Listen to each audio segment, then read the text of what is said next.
Honestly, I just want to say thank you so much for coming here today to Doad. It's an honor. When I reached out to you on your Instagram, I was like, oh, there's no chance. Like, they're not going to write back to me. Like, I'm going to get lost in the DMs. I didn't think so. And then when you wrote back, I was just like, I appreciate it because I see everything you're doing in the community and I appreciate it. So thank you so much for being here first and foremost. More than that, thank you for having me. No it's worries. exciting. Yeah, it is exciting. So thank you so much. Founder of In Conversion Therapy in New Zealand. I know that you're a massive advocate of that. How is that going? Could you please explain it for everybody that's listening? Because when I bring up conversion therapy to people, they're like, what is that? I don't understand. It's amazing how many people don't know about conversion therapy.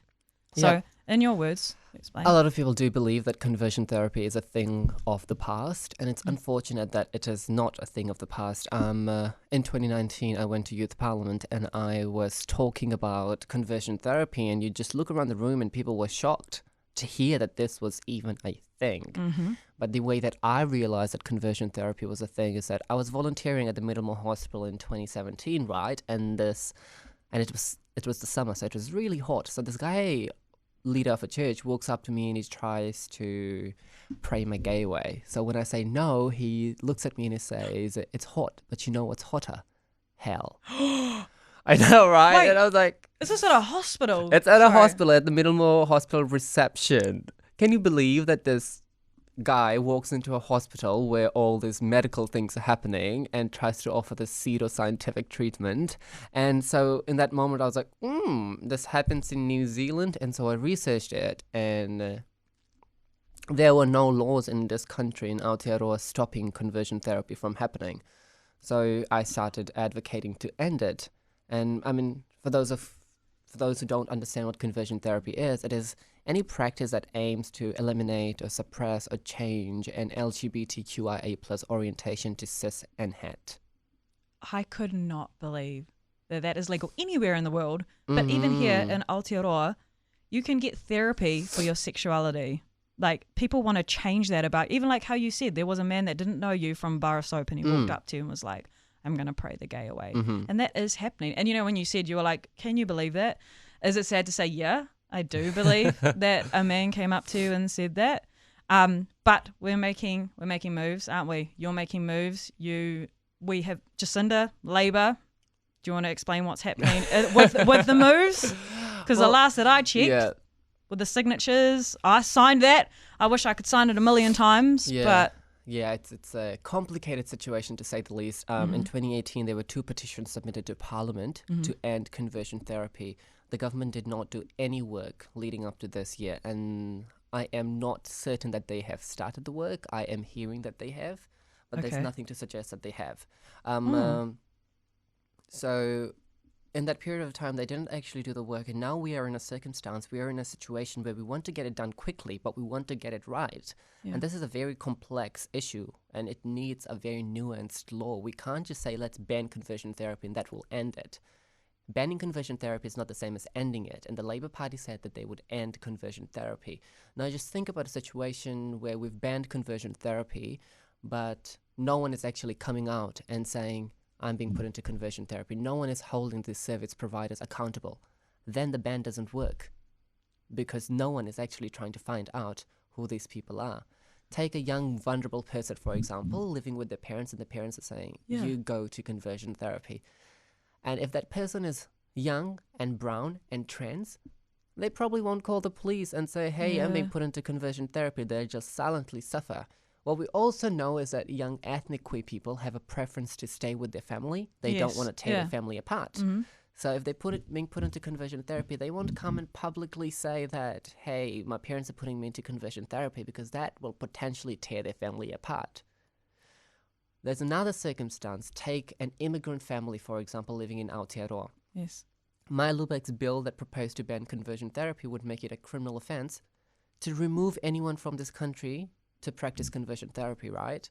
So take an immigrant family, the parents are removing this young person to go practice conversion therapy in another country, right? And if the young person speaks out, their parents get convicted of a criminal offense. That family gets deported from this country. Wow. That young person goes with them. Wow. then they can go and do whatever they want in their country. So this is a much more complex issue than just simply banning it. And the unfortunate reality is that the Minister of Justice and the Ministry of Justice are making no genuine effort to consult the community. So these are views that they may not be aware of. And we're trying to tell them, we're trying to help them, but they are not taking our help. It's all those little T's and C's that you see at the bottom, is it? Because I'm sitting here and I'm like, wait, what? I'm confused because what was ending in 2022? What are they? That's what I've been seeing everywhere. I thought it was being banned, conversion therapy. Is that true, or is it? Well, they are only banning conversion therapy, so it would be a legal ban. But it's not ending conversion therapy. It's not therapy. the same as ending oh conversion my therapy. gosh! So imagine you've got a criminal offense, right? Yes. What you want to do is divert people from doing it at all. Yes. You want to end the practice so no one is doing it. You don't want to create a criminal offense so that when people do it, you can convict them. That's not what we should be aiming for. We need more deterrence in terms of education. We need to allow people to understand that this practice is so bad that they shouldn't do it. There is some work being done around it, but it's so Pakeha based. So there's lots of queer positive information that educates people. So we're diverting white people from committing these crimes, but then we're allowing ethnic communities, black people, people of color, Maori and Pacific people to commit those crimes because we're not diverting them. So the criminal offense is disproportionately going to start affecting people of color in this country while we are diverting white people away from it. But it's so more nuanced, as we were saying, that we need education to ensure that people know what this is and why they shouldn't do it. What we also need is concentrated resources for survivors and victims and their families. So even if they've put someone into conversion therapy, they are able to heal from this. Because we know that conversion therapy is a traumatic experience. Have you experienced it for yourself? My experience is very different because it was in Fiji, and in Fiji you don't even have the proper vocabulary to communicate your sexuality or gender orientation. So in Fiji there were no proper terms, so the only ones that existed was derogatory terms and the slurs. And a lot of the times what was happening to me was unspoken. So you wouldn't really know that it was conversion therapy until you grow up and you realize, oh, they were stopping me from being feminine, or they were stopping me from being who I am. And a lot of the times it included prayers and wearing weird voodoo things. I mean, Fiji is girl full of black magic. Really? Well, yeah, sorry for my ignorance. I've never been before. I don't really know the culture so well, so I don't want to be like culture insensitive. But if you share with us, my next door neighbor was a voodoo queen. Like a legit voodoo. Yeah, like I'm not what? joking. Share. Like, what do you mean? What happened? She used to do black magic, girl. They would like have lemons and chilies and needles, all of those things. Would you like sit in a circle or something? No, I wouldn't do it. They would just do their own practices, and she wasn't the person doing it to me. But then you just see like the community was trying to actively erase queer identities. I mean, at some point, and I think that we can extend the idea of conversion therapy to include abuse. Like there were trans people in my community who were being spat on from the bus. Yeah, well, yeah. I bet. Yeah. What's the kind of percentage of the queer community in Fiji? Like, is it quite... You could not tell because, I mean, for very long it was a criminal offense. People were getting convicted for it. And it is still a taboo. You don't talk about it because... Although it's not a criminal offense, people are going to beat you up. And in some circumstances, they kill you. I mean, 2 years ago on the International Day Against Transphobia, a trans woman was killed in Fiji so transphobic people could make a point. So even if you were queer, you wouldn't come out and overtly say it. So you couldn't possibly get stats. I mean, a few years ago, we found out that about 10% of the population is queer. I would say that many, many more people are queer. Is this in Fiji? No, it was just an American study. American study, yeah. Okay. And what about you in particular? Like, did you always know that, like, what kind of age were you like, wow, I know that I'm queer, like, I want to feel, because you would have been, that would have been so scary living in that and having to hide your identity. Like, what kind of age were you feeling those feelings where you knew that you were, but you just couldn't be? You couldn't be yourself. Or were you unsure of what you really were because no one around you was like that? I mean, for me, I think one of the large issues were that there were no proper terms to describe what I was feeling and who I am. So you couldn't possibly communicate it or understand it for yourself, but I always knew that I wasn't cis or het. I mean, it's weird because, I mean, at what age do straight people realize that they are straight and Yeah. cis? It's a very difficult conversation because I think queer people just know that they are queer, but they just need to see other people like them to know that it can be a reality. That's what I meant. Like, you know, if you were in Fiji and all you saw were hetero couples and they were having babies and like that was the normality. But deep inside, I don't know, because I'm kind of speaking on my experience. Like that's all I grew up with. I didn't know any queer people. Like that's all I saw. And inside I knew that that's not really what I wanted. That's not how I felt. But then I didn't have anyone surrounding me that was kind of, I guess, they were showing how I felt. So I was confused. I felt really lost. I felt alone. So I was just saying if you've kind of felt the same way about that, because you're right. Like, how do you know if when you're straight or when you're hetero or when you're, let alone. I mean, from memory, I couldn't tell you what clicked in me and when I realized that I was queer, but I was very feminine. Yeah. So that kind of indicated to people that I was not the typical boy that they were looking for. And then I was like, oh, actually, I'm not even a boy. I'm trans non-binary. So what are you? Trans non-binary. Trans non-binary. Trans non-binary. Do you want to explain what that is for people that are listening? Because I think and a lot of people who are non-binary don't necessarily identify as trans, but for me, that I identify as trans non-binary largely because I'm not cis. So I don't go with he, him pronouns. I go with they, them pronouns. So that aspect of me is trans, and I'm non-binary in the sense that I don't identify with the two ends of the spectrum, which is she and he identifies they, them. So that's trans non-binary, and I think for some people it doesn't make grammatical sense, but the entire English culture doesn't make sense to me. Yeah, fair enough. Fair point. And can we go back to your family? So how do they feel about you being trans non-binary? Are you like, you know, them coming from Fiji and from that culture? And I mean, I don't think that they are accepting. Oh, really? Is this like mum and dad? It's not a topic of conversation ever. Okay. So we've never really talked about it. But there's also a part of me that refuses to talk about it and refuses to explain it to everyone, because I mean, I see myself as a trans non-binary person, as an ordinary person.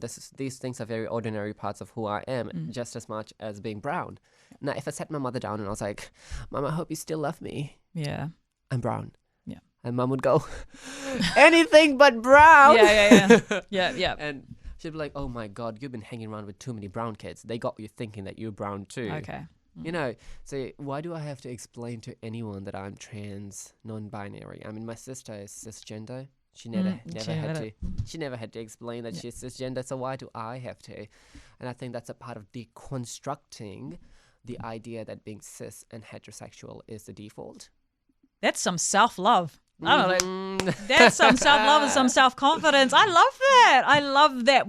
Like answer that you said, you're just like, well, I don't have to explain it to anyone. Like I am what I am. Like, you know, straight people don't have to go out there and be like, oh yeah, hi, my name is Danny and I'm straight. Like they don't ever have to do that. But I guess like when it comes to family and, you know, when the questions maybe start flowing, and I don't know if you're close to your family or not, or if you still lived with them. I was just wondering if it was like ever a topic of conversation. Yeah. I would say that I also recognize that there are a lot of communities that have been colonized and conditioned with homophobia and transphobia, because you know that indigenous communities in the Pacific, Maori have Takatapui, the Fijians have the Vakasalewa and the Velasami Vakatangane, Samoans have Va'afafine, Tongans have Whakaleiti, Hawaiians have Mahu. So all indigenous communities have queer identities that are very integral to their culture. And we celebrated queer identities until colonialism happened and ruined quite literally everything. So I know that there are groups of people who have been conditioned with these ideas, and they may need education and they may need a lot of empathy while we navigate these conversations. So sometimes I do allow it, but largely with the younger generation, because I feel like with the old generation, there's a feeling of hopelessness. It's just that they are at a stage where they are so old and they have so many issues to undo that homophobia and transphobia fall right to the bottom Like, my parents still haven't gotten their head around climate change, and I think, and I think So that you we bring should in the trans non-binary, and then it was like, Yeah, woo, so- what? Yeah. Okay, I And I was see. like sometimes I'd be like, oh my god, there's a flood, and my mom would be like, yeah, it rained, of course there's a Oh. flood. So like, there's a lot of things for me to undo. Yeah, I see. And you have to prioritize some things. And I think the best way to undo homophobia and transphobia in the Pacific community is to start with the generation that are young. Because they Yes. still, there's a lot of education available now, and they're still very young, and they haven't been conditioned as much. Yeah, and they're curious, and I feel like they're very open books, and they want to ask questions. And for this podcast in particular, the first season that we did, it was quite interesting because a lot of the audience are the younger side, and I think they're just genuinely wanting to know. They want to know more, and these conversations are important. And there will be someone that's listening that is trans, non-binary, and they'll be listening and be like, that's me. Like, wow, I can relate to that. And relatability for someone that is trying to figure out themselves, I feel, is really, really important. Whereas maybe the older generation, they're kind of already like, I've lived those years. Like, I know who I am. Yeah. Like, I don't want to expand. I don't want to grow. I don't want to change in any kind of way. Whereas the youth is forever evolving. So that's what I find beautiful. I just also feel that a lot of the times white people in this country don't understand that in brown families to talk back to your parents is not a real thing. It's any form of debate is kind of any form of debate or disagreement is seen as disrespect. Yes. And so it's very difficult to navigate that. Whereas how do you actually disagree with them and tell them that, hey, there's an alternative view, because they would see that as disrespect. So it's just layers and layers and layers of things that you need to undo before you can even have the conversation. I couldn't even imagine talking back to my elders or anything like elders. I remember going to my friends' places when I was younger. The Palangi kids. Like, I know my skin is fair, but don't you worry. I was brought up with a Cook Island family, and I know where that respect line is. But I'd always go to my friends' houses, and they would just answer back to their parents, and I'd be like, man, I would get like a gender or something. Never, Like, you can't even take your parents' name or your grandparents' name. That's even that is seen as disrespectful. So yeah. telling that they are wrong. Yeah, I know. I understand that. Okay, wow. Something else. Oh, wait. Okay, going back to the conversion therapy real quick before we wrap up on that one real quick. Because I've never experienced conversion therapy, but I have heard about, people that have instances where they've gone and experienced it. I've heard that people were fed nausea pills and forced to watch gay pornography. Is this the kind of thing that happens? Well, there's a story of a woman called Joanne who was, and this is an old story. She was growing up and she wanted to be a nurse, and when people found out that she was a lesbian, she was taken to the hospital, not as a student or a nurse, but as a patient. And over the course of the time that she was there, she was diagnosed with a personality disorder, falsely diagnosed, and then given 200 electric shocks for it. Who diagnosed her? What is this the same hospital that you went to where the guy came up to you and was like, I'm No. gonna pray the gay away? This is a hospital. some crazy hospital Yeah, that's this happening. is a hospital in Christchurch. And she's still alive. She's still a lesbian, but then she says that she ended up hating herself, and she's got lots and lots of injuries. She's even got burns on her scalp from the electric shock. And when she tried to take this incident to court, she didn't actually get properly compensated. But then you have this conversion therapy has of course changed. People aren't sitting in camps anymore. This is now more like a one-on-one counseling service with a medical professional, and that's where young people are told that, hey, we can rewire your brain if you just write that I'm not gay or lots of other things on like a card and send it to yourself every day, read it every morning and night, memorize it. We've also got this thing called evasive therapy, which is what you're talking about, where you associate something really bad or negative with being queer. So if you've heard of Pavlov's dog, where they ring a bell and the dog salivates because you're presenting the food at the same time. Okay, yeah, I've heard So the of dog that. is salivating because you're presenting the food. Yes. You also ring the bell. After a long period of time, the dog will salivate just by ringing the bell, right? Yeah. So basically what they're doing is they're associating something really negative with being queer. So accepting being queer becomes a punishment in itself. It messes people up. But then we have to acknowledge the biggest breeding ground for conversion therapy, which is religious extremists who kind of tell young people, and sometimes adults and vulnerable adults as well, that God will hate them and they will go to hell if they don't repent. They are also the biggest opposition to banning conversion therapy in Aotearoa. There are groups who are speaking out and putting out real nonsense out there, and they're arguing freedom of speech and freedom of religion. And there is a fine line between religious freedom and religious bigotry, and I say a fine line because too often they are the same thing. But conversion therapy is religious bigotry. There are young people who have literally been pushed to suicide because of conversion therapy and because of what their religious leaders have told them. I mean, there's a story of a young boy named Chris in Australia who prayed to God to heal him or kill him because his religious leader told him to do so. Let's touch on that while you're on that conversation. With the Pride March that you were at and the video that went viral. Honestly, when I watched that, I was clapping you. I was standing right behind you. Oh, not literally, but I was standing behind you in the video. Please explain for everyone that's listening, if they haven't seen the video before, what was actually happening at that Pride March. So we were at the Pride March, of course, for Auckland Pride, and we were marching from Albert Park to Aotea Square, and the Heart of Christ Ministry sent some of their preachers and messengers to come to our Pride and tell us that God hates sin and God hates sinners, and basically telling us to repent. I had been watching them all afternoon. I was there to enjoy my night and celebrate other queer people and their success and to push forward other things that we need to achieve in this country. Yes. And I was watching them all night and I thought, maybe let's not ruin our night. But when we were walking out, this girl walks up to my friend and hands a pamphlet and tells her to repent. Funny thing, my friend wasn't even queer. She was there to support me. And I was like, can I see what this is? And I took it from her and I saw what these people were preaching. And I just had it. And I said, I will not tolerate this kind of behavior anymore. And in that moment, it was a sign of being fed up of the state and of the church and the state, because the police were standing right there doing absolutely nothing to help us. In fact, that they were acknowledging that these people had the right to be homophobic and transphobic at a Pride March. So the state wasn't going to do anything about the homophobia, so I did something about it. I was like, just because he claimed to be the messenger of the God doesn't mean I'm going to give you a verbal ass whooping in the name of the Lord. I was like, you ain't no messenger of the God. You're the messenger of James Cook says.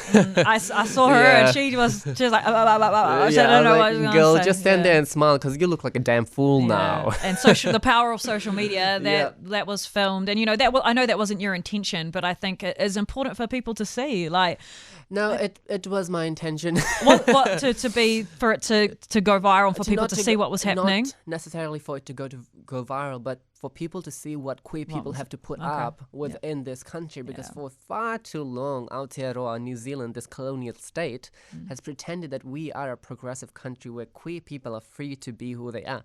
We're not. Not even at a Pride March. There were 5 different incidents of violence against queer people in Pride Month. And you know what? I'm not even sure if we are done. I'm expecting more. Because I've seen as well, there was, sorry, I don't know the names, but there was a man that had been beaten up on his way home. I had somebody call the station, the radio station that I work on. They called me the other day and, it was a lady, and she said that her 18-year-old son was walking home with his boyfriend. They were just walking home and had been beaten up. This is an Aotearoa. We are walking with somebody we love and getting attacked. And you see that straight people who don't show up for queer people when we are being attacked are the same people who will say, why do you need a Pride March? Maybe because people keep beating us. Why do you need to express your sexuality so much? I get that. I was like, be gay, but not like that. Y'all always creating a traffic every morning, straight people. I see. So that video, that Pride March video, what did anything come out of it that you wanted to? Did you get what you wanted to? You said you were fed up, you were over it. It got a lot of good traction. People that were, did you get negative comments on it? I didn't go through the comments exactly. I mean, of course you're going to get negative comments. People are always going to have something negative to say. The negative comments definitely outweighed the positive What? comments. Oh yeah, I mean, Is this even on your page? yeah, definitely on my page. I mean, because what happens is that homophobic, transphobic people with large platforms normally share my video on their platform and then encourage their followers to go and comment really negative stuff in it. Okay, I Whereas see, people who support me are more likely to send me messages rather than publicly say Yeah. these things and get into Okay. arguments. And I think people who support me are usually well-reasoned people, so they don't want to get into petty arguments. Whereas homophobic, transphobic people, they're just willing to say whatever they want to say, so they just are the people that have the most comments in my comment section. And I'm not the kind of person to turn the comment section off, because I'm like, this is what's happening in this country and this is what queer people are having to put up with. If I'm having to put up with it, you can read about it as a straight cis person who is reading the comments. Wow. I mean, I got multiple death threats. There was a person accusing me of forcefully sending them my nudes, and so I confronted them. I saw. Yeah. Okay. Yeah. Sorry. Continue. Yeah. Yep. Write that thing down so I don't forget it. Yeah, someone was on their Instagram claiming that I had forcefully tried to send them my nudes. That did not happen. I confronted the person. They refused to publicly acknowledge that they were lying, but I have messages of them saying, actually, yeah, I am lying. That is so awkward. What an awkward thing to come up with, because no proof, bro. Like, people in the past have leaked my phone number, and again, people had found my phone number, and I was getting phone calls, prank calls as well. wow. Yeah, every time I speak up for queer rights, there are people who quite literally get very violent.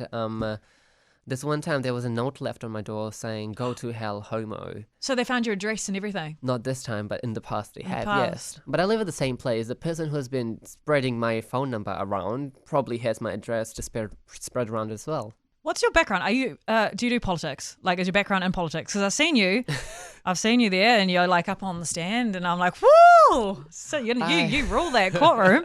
Wait, do you call it courtroom? What do you call it? The house, the debating chamber. The debating chamber. Yeah. Oh, fancy. Okay, yeah. Debating chamber. My background is not in politics. I'm studying a Bachelor of Law and a Bachelor of Arts, majoring in psychology at the University of Auckland, and politics just seems to be a hobby and something that I can naturally do. And I think it comes from being dedicated to my people, because largely I'm not interested in a lot of other issues that goes on in politics. Yeah. But like, there are some things that I truly care for, and when you care for issues, you don't need to understand how politics works. You just fight for what you think is right. Yeah, you fight for the right thing. Yeah, you'd be great at it. And I think politics is missing a lot of that. Yeah, well, especially I feel like in in our community, you'd be great at it. I'd be backing you 100%. So Mayor of Auckland, all right? Yeah. Oh, hey, maybe. Who knows? If I see you up there, I'll be like, oh god, my dough at one time. Okay, cool. Hey. Shaneel, thank you so much for being on Doad. Anything else you'd like to share with the people before you leave? I just say that for people who want to end conversion therapy and don't know how, just reach out to our Instagram or Facebook, and if we have something going on, we'll do it. And for the people with money, all right, listen up. Yeah, go. This is your platform. As an activist and as a grassroots activist, this movement is driven by people who don't have the resources. I mean, I work 3 different jobs because I have so many bills and so many fees and et cetera to pay. We don't have the money to fund these things. We need a campaign. We need to make videos. We need to make signs to put around the city. If you got money and you want to help us, get in touch. Yeah. What's your Instagram handle? Was that the best way to get a hold of you? Instagram handle is @conversiontherapynz on Instagram. And then you can also reach out to me at Shaneel Lal, but I'm always shadow banned, so it's difficult to find me. But your email is on there, and that's how I got in touch with you as well. And you're very good at responding to that. So if you've got a lot of money, then don't be shy to jump in the email and the Gmail. Don't be shy at all. Okay, well, thank you so much. I appreciate you and all your work, and I will back you wherever I can. Look, I don't have lots of money, but wherever else I can help, I will definitely help you out. So thank you so much. Thank you.